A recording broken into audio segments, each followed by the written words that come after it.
But we need to stress that We are going to start with that breaking news this lunchtime from the Championship. We've just heard that Sheffield Wednesday have been deducted a further 6 points for breaching the EFL's financial rules. As you can see, our football correspondent Rob Dorset is here to tell us more on this. So, Rob, bring us up to speed. What do we know? Well, it does feel a little bit like kicking a club when it's down, doesn't it? But we need to stress that the EFL, who brings these charges, don't set the punishments. That's done by an independent commission. And the EFL has no choice but to do this, really. If there are separate breaches of the rules, they have to charge clubs for doing so. And that's what they've done here. The statement we've just had from the EFL says Sheffield Wednesday FC are to be deducted 6 points with immediate effect for multiple breaches of EFL regulations relating to payment obligations. I'll get and explain that to you in a moment. With the club's former owner, Mr. Chanciri, prohibited from being an owner or director of any EFL club for a period of 3 years. Now, look, I don't think Chanciri is going to be back owning an English football club anytime soon. I don't think he ever will after his record at Sheffield Wednesday. But look, let's take this back. They were given an automatic 12-point deduction for going into administration at the end of October.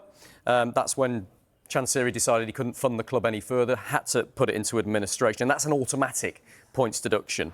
And after Sheffield Wednesday lost 3-2 at home to Preston on Saturday, that left them on -4 points at the bottom of the Championship. They're now on -10 points because this has an immediate impact, this points deduction. Let me put that into context. They're 23 points behind their nearest rivals, Norwich, who are in 23rd. They're 27 points from safety. So I think it's fair to assume, as most Sheffield Wednesday supporters probably felt all season long, they're almost inevitably going to be relegated to League One this season.